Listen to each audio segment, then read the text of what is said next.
골로새서 3장 12절로 21절 말씀입니다. 그러므로 너희는 하나님이 택하사 거룩하고 사랑받는 자처럼 긍휼과 자비와 겸손과 온유와 오래 참음을 옷 입고 누가 누구에게 불만이 있거든 서로 용납하여 피차 용서하되 주께서 너희를 용서하신 것 같이 너희도 그리하고 이 모든 것 위에 사랑을 더하라. 이는 온전하게 매는 띠니라. 그리스도의 평강이 너희 마음을 주장하게 하라. 너희는 평강을 위하여 한 몸으로 부르심을 받았나니 너희는 또한 감사하는 자가 되라. 그리스도의 말씀이 너희 속에 풍성히 거하여 모든 지혜로 피차 가르치며 권면하고 시와 찬송과 신령한 노래를 부르며 감사하는 마음으로 하나님을 찬양하고 또 무엇을 하든지 말에나 일에나 다 주 예수의 이름으로 하고 그를 힘입어 하나님 아버지께 감사하라. 아내들아 남편에게 복종하라. 이는 주 안에서 마땅하니라. 남편들아 아내를 사랑하며 괴롭게 하지 말라. 자녀들아 모든 일에 부모에게 순종하라. 이는 주 안에서 기쁘게 하는 것이니라. 아비들아 너희 자녀를 노엽게 하지 말지니 낙심할까 함이라. 아멘. 여러분들 세상에서 가장 재미있는 축구 경기가 어떤 경기인지 아십니까? 월드컵도 있죠. 여러분들 2002년 한일 월드컵 때 어디에 계셨나요? 정말 이렇게 재미있고 흥미진진한 그런 경기였습니다. 세상에서 가장 재미있고요, 흥미진진하고 내가 가장 관심 있는 경기는요, 나의 자녀가 뛰고 있는 그 경기라는 말이 있습니다. 여러분들 세상에서 가장 관심 있는 교통수단, 가장 관심이 가는 첫 번째 교통수단이 무엇입니까? 아마 나의 첫 아이가 처음으로 등교하면서 타는 그 노란 스쿨버스가 아닐까 합니다. 여러분들은 어느 지역의 날씨에 관심이 있으신가요? 요즘은 스마트폰 보면은 이렇게 그 날씨를 이렇게 쉽게 볼 수 있죠. 정말 이렇게 편리한, 어찌 보면 문명의 이기가 컴퓨터를 손안에 든 그런 시기 잘만 활용하면 정말 좋은 정보들을 쉽게 얻을 수 있는 그런 편리한 시대가 저희 곁에 와 있습니다. 날씨를 이렇게 누르면 볼 수 있죠. 아마 부모님들은 자기 자녀가 다니는 학교, 그 학교의 지역에 아마 저장해 놓으셨을 거예요.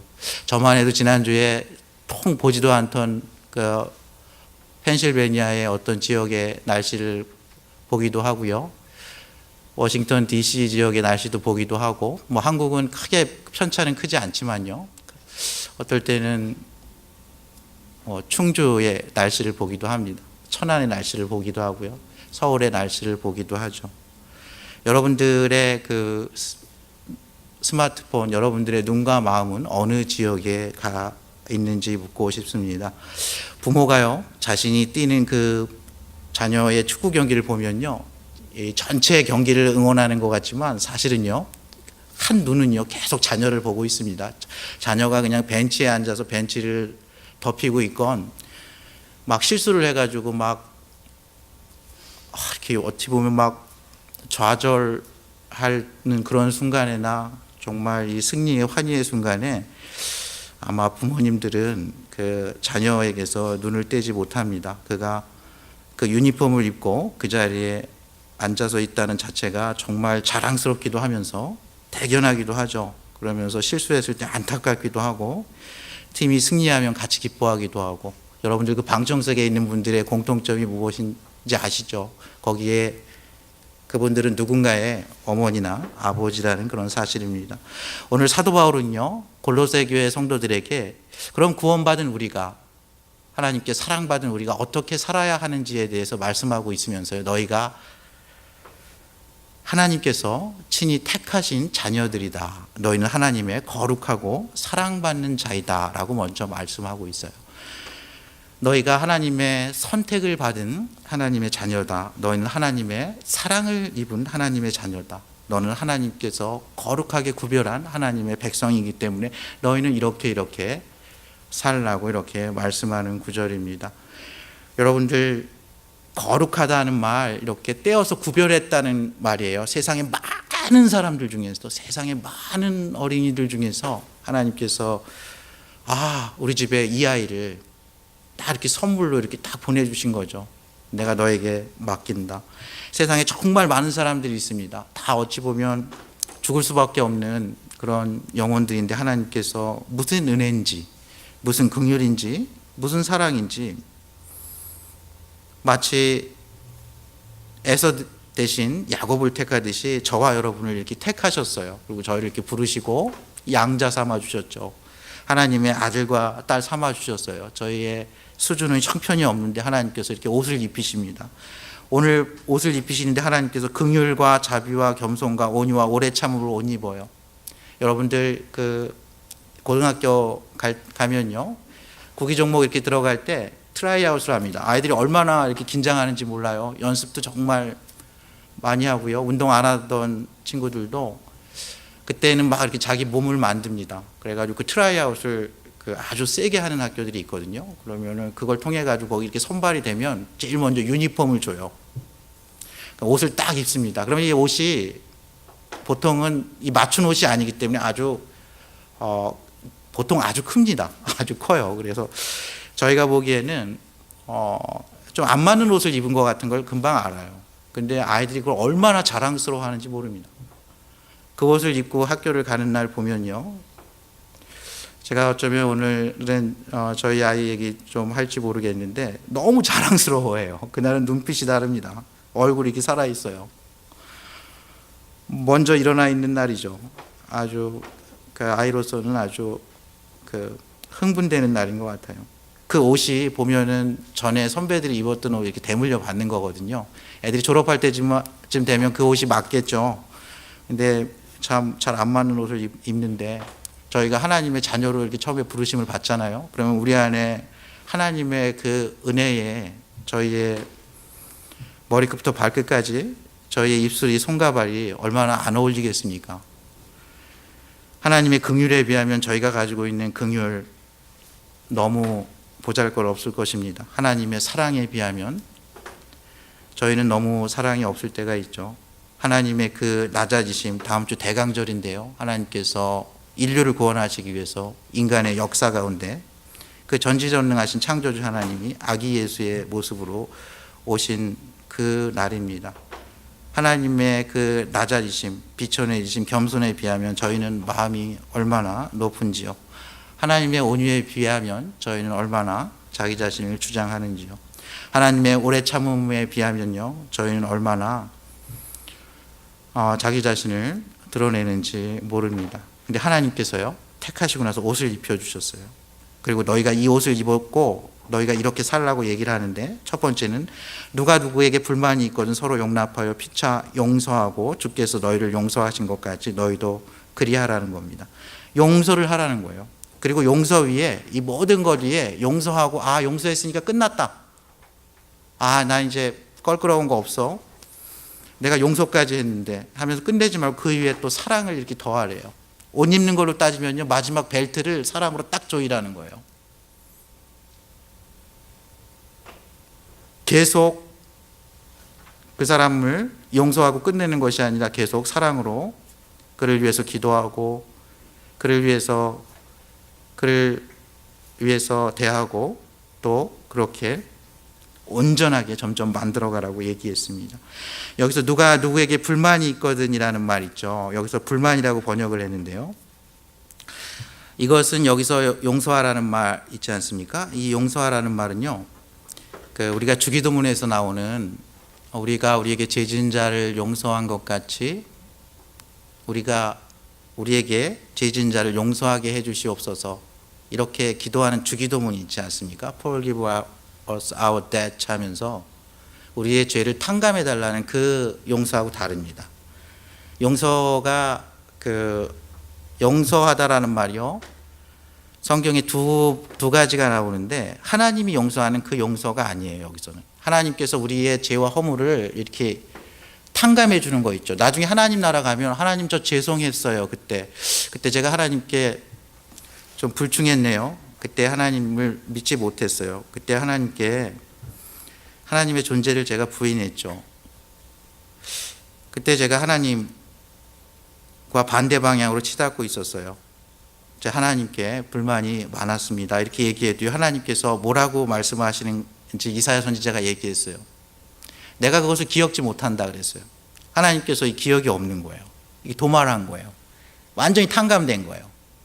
그러니까 누가 나에게 빚을 줬는데 내가 그 빚을 갖다 이렇게 갚아줄 때 내가 너에게 빚을 갚아줬어. 너는 이 은혜를 알아야 돼. 이 은혜를 알아야 돼. 이런 게 아니고요. 빚이 없는 거예요. 갚아준 사람이, 탕감한 사람이 그걸 몰라요. 하나님이 그래 내가 너의 죄와 허물을 용서해 줬으니까 잘해라가 아니고요. 그냥 하나님께서 너무나 사랑하셔서 없는 것처럼 해준 거예요. 근데 여기서 이거는 그게 아닙니다. 여기서 말하는 용서라는 말은요, 카리스조마이라는 뜻이에요. 카리스조마이는요, 카리스라는 말이 오늘 성경에 제일 많이 나오는 말입니다. 카리스라는 말은요, 은혜라는 말입니다. 기쁨이라는 말이에요. 이게 뜻이 많아요. 감사라는 말이에요. 은총이라는 말이에요. 그래서 하나님께 우리가 선택을 받았잖아요. 하나님께 사랑을 받았잖아요. 하나님께서 우리를 은혜로이 대해 주시잖아요. 하나님께서 저희에게 은총을 베푸셨잖아요. 하나님께서 저희를 아주 기쁘게 여기세요. 마치 자기 아이가 뛰는 그 운동 경기, 비록 벤치에만 앉아 있을지라도 내 한눈은 늘 내 딸과 내 아들을 바라보는 눈처럼 쭉 바라보시고 있는 그것을 받은 사람이요. 또 보니까 누가 누구에게 불만이 있다는 거예요. 불만이라는 말은요, 몸푸에라는 말이에요. 이게 몸빼라는 단어랑 비슷한데, 이 몸이라는 단어가 어떤 뜻이냐면 마인드라는 뜻입니다. 마음속에 이렇게 두는 거예요. 마음속에 불만이 어떻게 생기는 거냐면, 저 사람이 어떻게 나한테 저럴 수가 있지? 그게 잊혀지지가 않는 거예요. 마음에 이렇게 쌓여가지고요. 생각이 쌓여가지고 그 사람이 한 말, 그 한 행동이 마음에 이렇게 쌓여 있는 거예요. 그래서 이 번역은 조금 더 이렇게 번역하면 좋아요. 어떤 사람이 누구에게 비난받을 일을 했다면, 또는 법정에서 어떤 혐의가 있다면, 다툼의 여지가 있는 어떤 일이 있었다면, 그래서 번역을 하자면 complaint 내지는 blame의 뜻에 가깝습니다. 그 사람이 한 행동이나 어떤 말이요, 마음속에 남아있는 거예요. 누가 누구에게 불만이 있거든이라는 게 그런 겁니다. 마음속에 어떤 원한, 혐의, 다툼, 마음속에 그것을 기억하고 있어요. 그게 자꾸 생각이 나요. 그럴 때 하나님께서 너에게 카리스를 베풀어서 너가 하나님의 거룩하고 사랑받는 자처럼 그것을 이렇게 용서하라는 거예요. 여러분들, 사랑받는 자녀들, 정말 좋은 환경에서 태어나서 좋은 교육을 받고 사랑을 받은 사람은 뭔가 다릅니다. 여러분들 그거 아세요? 그런 이렇게 뒤에 이렇게 아우라가 있습니다. 뭔가 달라요. 유니폼만 다른 게 아니에요. 옷만 다른 게 아니라 뭔가 좀 다릅니다. 반응하는 속도도 다르고요. 밥 먹는 속도도 달라요. 대화하는 속도도 달라요. 말을 그렇게 많이 하지 않습니다. 마치 생각이 깊은 것처럼 느껴질 정도로 그 문화가 정말 이렇게 은은합니다. 클래스가 달라요. 여러분들 노블레스 오블리제라는 말 아시죠? 그 귀족 계급에 있는 사람들이 어떻게 살아야 되는지 그것을 이야기한 겁니다. 오늘 하나님께서 정말 그 영원한 나라,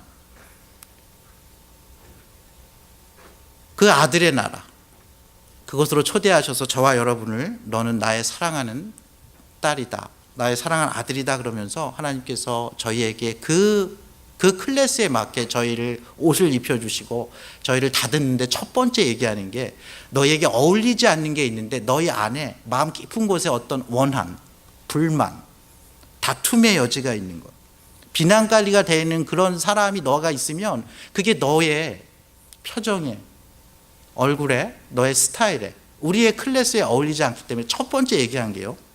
그리고 누구에게 그런 마음속에 불만이나 혐의가 있거든 서로 용납해서, 이건 서로 해야 됩니다. 이건 서로 해야 돼. 이건 하나님께서 없던 것처럼 해줄 수 있는 성격이 아니에요. 내 마음에 남아있는데 그게 가능하겠어요? 여러분? 가능하겠습니까? 그게 영화 밀양 같은 데서 나온 것처럼 한쪽에는 원한이 가득 차 있는데 나는 하나님과 화해했고 하나님이 내 죄를 용서했고, 여러분 이게 가능할 것 같습니까?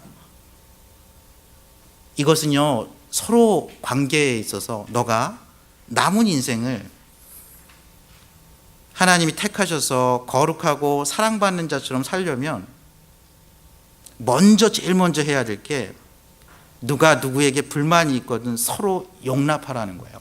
서로 카리스를 받은 사람처럼 그 은혜에 걸맞게 서로 이야기하고요, 서로 대화해서 그것을 용납하고 피차 용서하라는 거예요. 주께서 너희를 용서하신 것 같이 너희도 그리하라는 거예요. 그리고 그걸로 끝내는 게 아니라 거기에 사랑으로 벨트를 매서 계속 사랑의 관계를 만들어 가야 된다는 거예요. 그게 하나님께서 택하시고 거룩하게 구별하셔서 사랑받는 자의 첫 번째 조건입니다. 어울리지 않는다는 거예요. 너는 계속 은혜를 받은 자처럼 은혜를 베풀고, 사랑을 받은 자처럼 사랑의 말을 하고, 호의를 받은 자처럼 호의를 베풀고, 감사할 거리가 많은 것처럼 감사의 말을 하고 기쁨 가운데 살아야 하는데, 마음속에 남겨져 있는 그게 마치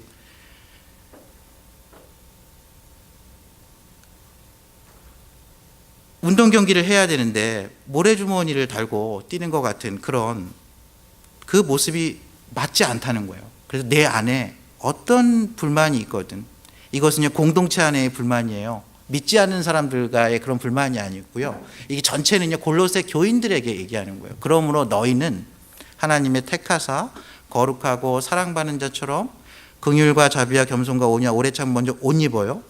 그리고 불만이 없을 수 없죠. 아마 저희가 불만이 없는 곳은 아마 공동묘제가 없다고 누군가 그렇게 얘기했죠. 저희가 살아있는 한 저희는 계속 긴장이 있고요, 불평과 불만과 혐의가 있을 수 있어요. 그때 이렇게 하라는 거예요. 그리고 하나님께서 이렇게 말씀하셨어요. 감사하는 자가 되라고 3번 얘기합니다. 15절에 보면 너희는 또한 감사하는 자가 되라. 16절에 보면은 감사하는 마음으로 하나님을 찬양하라. 17절에 보면 하나님 아버지께 감사하라. 감사. 이 클래스가 다른 사람들은요, 애들이 얼마나 감사하는지 몰라요. 여러분, 제 첫째가 농구팀을 하다가 다쳐가지고 넘어진 적이 있어요. 근데 이거 방청객에서 아빠가 달려나가지 못합니다. 그냥 방청객이에요. 스펙테이터 역할이 명확하거든요. 이렇게 의료진도 가고 코치도 가도 가만히 있어야 됩니다. 그리고 가만히 있지 않으면 나중에 그 아이들이 가가지고 나중에 집에 가서 얼마나 아빠를 혼내는지 몰라요. 한국 부모님들이 좀 그러거든요. 한국 부모님들이 좀 이렇게 룰을 깬다기보다는 문화적으로 다른 거죠. 문화적으로 좀 다르다고 저는 이해하고 싶은데, 가만히 있어야 돼요. 큰일 났다 싶어도 가만히 있어야 됩니다. 이미 다 이렇게 동의를 했죠. 어느 병원 갈 수 있다 이렇게 동의를 했기 때문에 기다릴 수밖에 없어요. 근데 얼마나 애들이 집안에서 다르게 의젓하게 행동하는지 모릅니다. 그 경기장에서요. 감사라는 것은요, 불평하는 사람, 불만 있는 사람은 감사하기 어렵습니다. 감사는 사실 영성의 최고봉이라고 할 수 있어요. 범사에 감사하라. 정말 어떤 일이 일어나도 감사한다는 것. 내가 살아있음에 감사하고, 내가 하나님의 은혜 받아서 하나님의 자녀된 거에 대해서 감사하고, 하나님이 택해 주신 거에 대해서 감사한다는. 오늘 말씀 보면 15절 보면 그리스도의 평강이 너희 마음을 주장하게 하라. 너희는 평강을 위하여 한 몸으로 부르심을 받았나니 너희는 또한 감사하는 자가 되라. 16절에 보면 그리스도의 말씀이 너희 속에 풍성히 거하여 감사하는 마음으로 하나님을 찬양하는 자가 되라. 17절에 보면요, 다 주 예수의 이름으로 하고 그를 힘입어 하나님 아버지께 감사하라. 예수 그리스도의 그 영원한 하나님 나라의 자녀가 된 그 사람, 천국의 시민이 된 사람, 하나님이 택하사 거룩하고 사랑받는 자는요, 감사가 그의 특징이 돼야 되는데, 감사의 근원이요 다 예수 그리스도와 관련이 있어요. 예수 그리스도의 평강으로 인해서 감사하는 자가 되는 거고요, 그리스도의 말씀으로 인해서 감사로 찬양하는 자가 되는 거고, 예수 그리스도의 이름을 통해서 그의 힘을 힘입어 가지고 감사하는 자가 되는 거예요. 상황은 그렇지 않은데 내가 그냥 감사해야지, 감사하면 좋은 일이 일어나는데, 이런 만병통치약이 아니에요. 다윗이요, 아둘람 구레이라는 곳에 쫓겨가지고 하나님께 피신했어요. 하나님 내게 은혜를 베푸소서, 내게 은혜를 베푸소서 하면서 하나님께 피신했더니, 하나님이 내가 비록 굴에 쫓기는 신세지만 하나님이 택했구나, 하나님이 구별했구나, 하나님이 여전히 사랑하시는구나 하면서 자신의 유니폼을 알게 됐어요. 나 하나님의 자녀지. 사무엘이 나에게 기름을 부었어. 하나님이 지금도 이 어두운 굴에도 함께 하시는구나 알면서 그의 찬양이 바뀌어요. 내 영혼아, 새벽을 깨우리로다 하면서 내가 열방 중에 주님의 이름을 찬양합니다. 그리스도의 평강이 너희 마음을 주장하게 하라는 것 같은 거는요, 그 룰과 같아요. 마음이 평안하지 않아요. 이거 마음이 너무 불편하고 불안하고 이건 아닌 것 같은데, 그리스도의 평강이 너희 마음을 주장하게 하라는, 여기 주장하게라는 말은요, 이렇게 선언을 하는 거예요. 내가 보기에 저거는 파울 같은데, 저거는 저 상대편에서 잘못한 것 같은데, 심판이 딱 선언을 했어요. 상대방 파울이 아니라 이쪽 파울이다 그래서 딱 평정을 하는 거예요.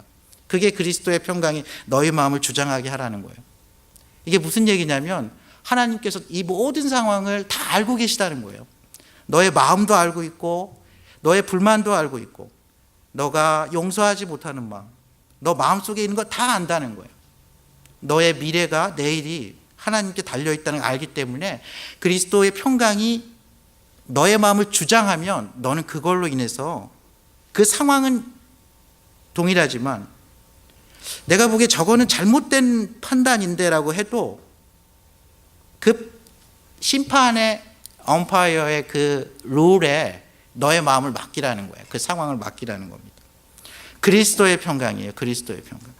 그리스도의 말씀이 너희 속에 풍성히 거하면 어떻게 되냐면요, 시와 찬송과 신령한 노래를 불러요. 여러분들 시편 1편이 뭐로 시작됩니까? 복 있는 사람으로 시작돼요. 행복한 사람은 악인의 길을 따르지 아니하고 죄인의 길에 서지 아니고 오만한 자의 자리에 앉지 않고, 한 가지를 하는데 여호와의 말씀을 주야로 묵상합니다. 그랬더니 시절을 조차 열매를 맺는다는 그런 말씀으로 시작을 해요. 시편이 수많은 말씀으로 되어 있습니다. 그리고 수많은 찬양으로 되어 있어요.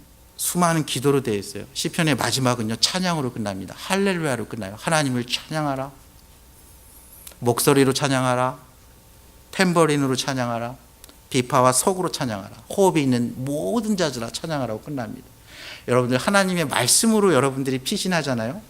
어떤 일이 있냐면요, 그 말씀이 여러분들에게 이야기해요. 너는 하나님의 택하신 자다. 너는 하나님이 구별해서 거룩하게 한 자다. 너는 하나님의 사랑받는 자다. 마치 상황과 마음이 그렇지 않을지라도 너는 그러한 자야. 그것이 온전해질 거라는 하나님께서 말씀을 줘요. 거기서 찬양이 오는 겁니다. 그 과정이 없으면 이상한 사람이죠. 주 예수 그리스도의 이름으로 힘을 입어야 돼요. 저희에게 무슨 힘이 있겠습니까? 저희는 다 연약한 인간일 뿐입니다. 창조주 하나님의 도우심이 없으면요, 호흡이 끊기면 저희는 창조주께로 다시 돌아가야 되는 그런 연약한 인생입니다. 저희에게 무슨 지혜와 지식이 많이 있겠습니까? 저희가 가지고 있는 게 얼마나 되겠어요? 아이가 경기하다가 쓰러지면요, 사실 할 게 별로 없습니다. 기도하는 수밖에요. 그러나 저희가 무엇을 하든지 말이나 일하나 다 주 예수의 이름으로 하고, 주 예수의 이름으로 한다는 건요, 저희가 말 끝에, 기도 끝에, 일 끝에 주 예수의 이름으로 했다, 하나님께 영광을 돌린다. 이거 이상의 의미가 있습니다. 주 예수의 이름으로 한다는 것은 예수님께서 어떠한 삶을 사셨고요. 어떠한 말씀을 하셨고 예수님께서 나의 힘의 근원이라는 거예요. 내가 그 동굴 속에서 하나님께 피할 수 있는 것도 예수님께서 주신 거고요. 얼마 안 되지만 믿음으로 기도할 수 있는 것도 예수님께서 선물로 주신 거고요. 힘들지만 불만이 있을 때 서로 용납하고 피차 용서하는 것도 예수님께서 주신 은혜고요. 그리스도의 평강이 주장할 때 내 마음을 주장하게 하는 것도 예수님의 능력이고요. 그리스도의 말씀에 가까이 가서 하나님께 감사하는 마음으로 하나님을 찬양할 수 있다는 것도 하나님의 예수 그리스도의 은혜요. 예수 그리스도의 이름으로 그 능력으로 한다는 겁니다. 그 예수 그리스도를 우리에게 아기 예수 모습으로 보내주셔서 우리가 그 예수 그리스도의 말씀을 듣고 예수 그리스도의 십자가의 보혈을 통해서 아버지 품으로 다시 나아가게 하신 그 하나님의 은혜를요. 그 하나님 아버지께 감사하라는 거예요. 하나님의 택하사 거룩하고 사랑받는 자에게 가장 어울리는 옷은요. 사랑과 감사의 옷입니다. 이게 놀라운 거예요. 이게 놀라운 거예요. 저와 같은 사람 옷 입어요. 용서합니다. 사랑을 더해요. 그리스도의 평강이 주장하게 해요. 감사하는 자가 돼요. 그리스도의 말씀을 풍성히 거하게 해요. 다 주 예수의 이름으로 하여 그를 힘입어 하나님 아버지께 감사하면서 여기까지 왔어요. 그래도 이 모양 이 꼴입니다. 갈 길이 멀어요. I have the long way to go. Long way to go. But think about it. How far I've come so far by the grace of God. 하나님이 그 카리스를 베푸셔서 그럼에도 불구하고 저와 여러분은요 여기까지 이렇게 와 있습니다. 하나님께 충분히 감사할 수 있어요. 그리고 앞으로 더 좋은 것은 아직 오지 않았고요. 완벽히 좋은 것은 저희가 이 세상에서는 맛볼 수 없습니다. 저와 여러분은 건축 중이에요. 그러면서 그 옛날 2000년 전에 골로새 교회 이 가부장적인 문화에서 사도 바울이 놀라운 말씀을 합니다. 그리스도인들은요 먼저 자신의 가까운 데서부터 그 사랑을요 그 용서를요 그 감사를 실천해야 된다고 이야기하고 있는 거예요. 아내들아 남편에게 복종하라. 이는 주 안에서 마땅하니라. 남편들아 아내를 사랑하며 괴롭게 하지 말라. 자녀들아 모든 일에 부모에게 순종하라. 이는 주 안에서 기쁘게 하는 것이니라. 아비들아 너희 자녀를 노엽게 하지 말지니 낙심할까 함이라 하면서 아내들에게 남편들에게 자녀들에게 아비들에게 부모들에게 이렇게 이야기하고 있는 이 말씀 보면요. 지금은 이것이 정말 이렇게 이런 말씀이네 이렇게 하면 좋겠네 정도고 이렇게 해야지 이렇게 느껴지는 말씀일지 몰라도 당시 2000년 전에 이거는 혁명적인 말씀과 같은 말씀입니다. 아내들과 자녀들은 남편들의 소유였던 그런 시대예요. 시대 상황이 다릅니다. 괜히 자녀들과 여성들이 불만을 가질 그런 구절이 아니고요. 하나님께서는 아내들도 자녀들도 하나님께서 선택하셔서 거룩하고 사랑받는 자처럼 택했다는 거예요. 그래서 남편들아 네가 잘 생각해야 되는데 지금은 너가 이 사회 배경에서 보면 너가 주도권을 갖고 있는 것 같고 너가 좀 힘이 센 것 같고 너가 목소리가 큰 것 같아서 너가 좀 목소리를 높이면 약간 말을 더 듣는 것 같고 힘을 쓰면 못 이기는 척하면서 따라오는 것 같지만 no, 그거 아니라는 거예요. 하나님이 택하셔서 거룩하고 사랑받는 자처럼 부른 자는요 거룩하게 사랑받게 부른 자는 일단 너가 그렇게 하면 안 된다는 거예요. 너 그거 너한테 어울리지 않아. 너가 입고 있는 옷이 예수 그리스도의 보혈로 대신 입은 옷인데 그 예수 그리스도의 십자가의 옷이 뭐예요? 그것은 사랑의 옷입니다. 그것은 긍휼의 옷이고요. 그것은 겸손의 옷이고 그것은 온유의 옷이고 그것은 대강절기의 그 낮아짐의 옷인데 네가 목소리 크다고 목소리 높이고 심 있다고 심쓰고 그러지 말라는 거예요. 아내들도 약간 다른 목소리를 갖고 있고 심이 좀 약하지만 그들도 하나님의 거룩하고 사랑받는 자라는 걸 알라는 거예요. 아내들에게 이렇게 부탁을 해요. 아내들아 남편에게 복종하라. 이는 주 안에서 마땅하니라. 당시 아내들은요 남편에게 복종했어요. 그래서 이게 이상한 거예요. 근데 여기서 중요한 말은 주 안에서 마땅하다는 말이에요. 여성들이 자기 이 사회적 처지도 그렇고 여기 나가서는 살 수가 없으니까 그냥 그 집에 있는데 가끔 목소리 높이면 알았다 그러고 심쓰면 그냥 그러고 있는데 그래서 어쩔 수 없이 그렇게 막 마음속에 불만도 있고 그냥 이렇게 마음에 막 이렇게 상처가 있는 거예요. 서로 그런 게 있어요. 서로 있는데 여기서 얘기하는 복종하라는 말은요. 후파타소란 말. 이거는 submit yourself to 이런 뜻이에요. 그러니까 너가 스스로 제기 동사 알죠? 스스로 그렇게 하는 거. 자발적으로 너의 위치를 남편의 아래 둔다는 거예요. 그러니까 place under 이런 뜻이에요. position yourself under your husband 이런 뜻이에요. 하나님께서 그렇게 만들었다는 거예요. 남편을 가족의 가장으로 더 섬기고 더 책임지라고 그렇게 만들었다는 거예요. 그러니까 아내들에게 똑같이 복종할 때 그 마음속에 그런 걸 두고 억지로 할 게 아니라 이거 하나님께서 만드신 창조 질서야.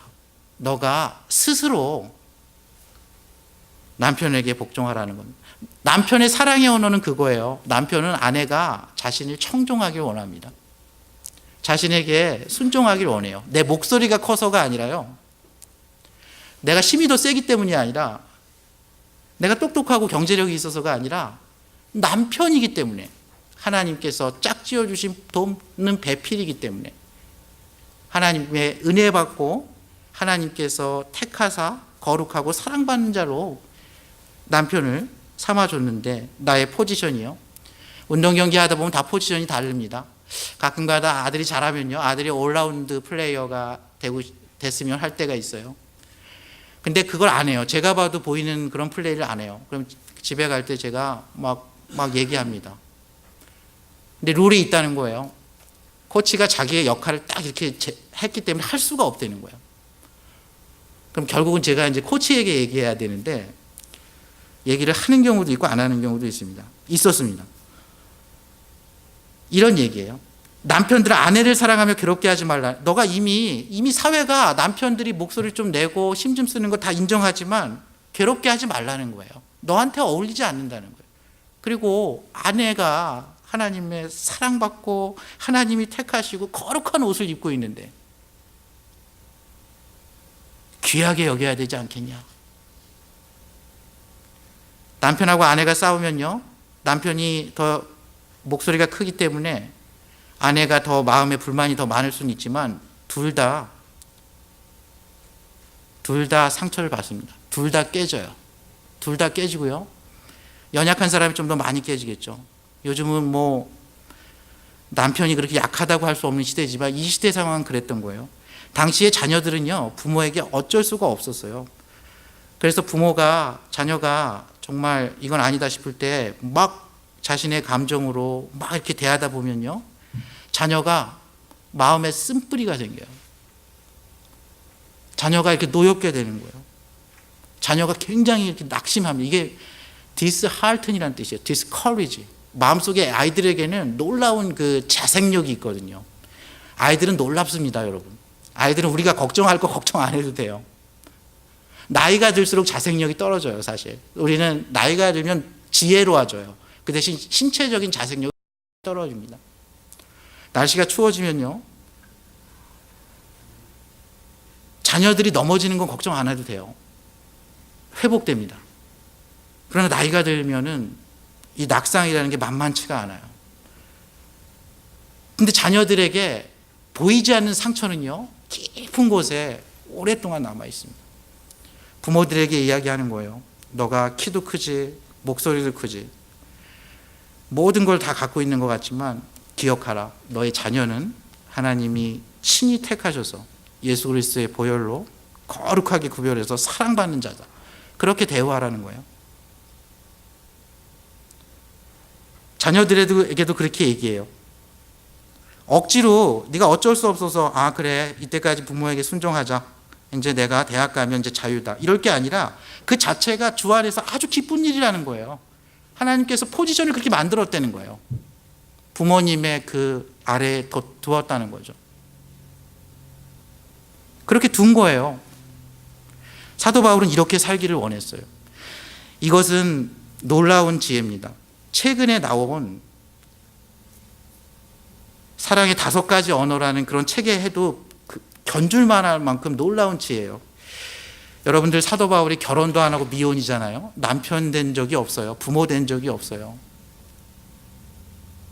이런 글을 쓸 수 있다는 것은 이거는 성령의 감동하심 가운데 그 시대 상황과 전혀 다르고 자신의 개인의 처지하고도 다른데 하나님께서 주신 거예요. 오고 오는 모든 세대에 진리의 말씀으로 주셨음을 저희는 알 수 있어요.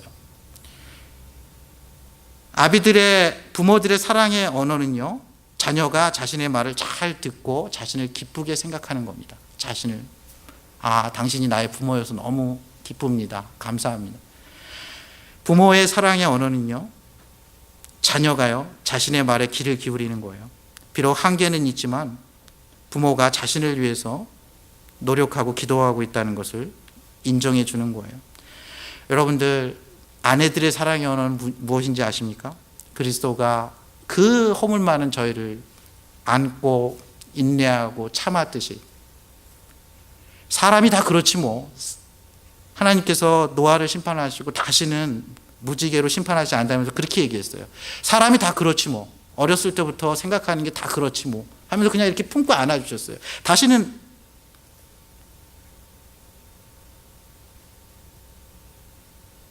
물로 멸망시키지 않겠다고 했죠. 그런 겁니다. 여자가 여자를 비하하는 게 아니에요. 여성이 다 그렇지 뭐 하면서 안아주라는 거예요. 그냥 품어주라는 거예요. 나랑 다르지 뭐 하면서 하나님께서 우리를 택하시고 거룩하고 사랑한 것처럼 그렇게 안아주라는 겁니다. 품어주라는 거예요. 그게 여성의 사랑의 언어. 여러분들 남편의 사랑의 언어는 무엇인지 아십니까? 남편의 그 지위를 인정하고요, 그 자신의 포지션을 그 아래에 두는 겁니다. 이것은요, 무조건 동의하라는 얘기가 아니에요. 포지션의 관계예요. 경기를 코치가 하진 않습니다. 그러나 그 경기의 운영을 코치가 합니다. 가끔 보면요, 코치보다 더 잘하는 플레이어가 저 같은 아마추어의 눈에도 보여요. 다만 역할이요, 의료진은 의료진의 역할이 있고, 코치는 코치의 역할이 있고, 농구 같으면 센터는 센터의 역할이 있고, 포워드는 포워드의 역할이 있고, 가드는 가드의 역할이 있다는 겁니다. 그러나 확실한 것은 그들이 한 팀으로 한 유니폼을 입고 있다는 거예요. 플레이 잘하는 친구가 좀 엉뚱한 플레이 계속 하게 하면 애들이 뭐라 그러냐면 저 코치는 잘 모른다고 얘기해요. 잘 못한다고 그럽니다. 왜냐하면 자기들끼리는 다 알아요. 이 사람은 뭐가 강하고 뭐가 잘하고 자기들끼리는 다 아는데 코치의 작전에 그게 없어요. 그게 없어요.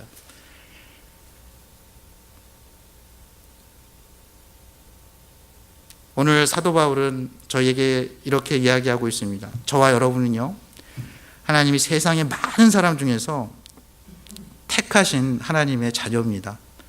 거룩하게 구별했어요. 사랑받는 자입니다. 놀라운 긍휼과 사랑의 옷을 입혀주셨어요. 거기에 어울리지 않는 것들은 너희가 해소하고 감사하는 자가 되기를 말합니다. 그러면서 가장 가까운 것, 너가 당연하게 생각하는 것, 어쩔 수 없다고 생각하는 그 가까운 관계부터 하나님의 그 사랑, 하나님의 그 오류, 그 사랑받는 자처럼 그렇게 행하라고 이야기하고 있습니다. 저와 여러분이요, 저 하나님의 그 사랑과 하나님의 그 온유하심과 감사가 넘치길 원합니다. 저희가 거룩하고 사랑받는 자처럼 항상 기뻐하고 쉬지 말고 기도하며 범사에 감사하는 그런 하나님의 자녀에 걸맞는 그러한 삶을 살아갈 수 있기를 소망합니다. 예수 그리스도 이름으로 축복합니다. 함께 기도하시겠습니다.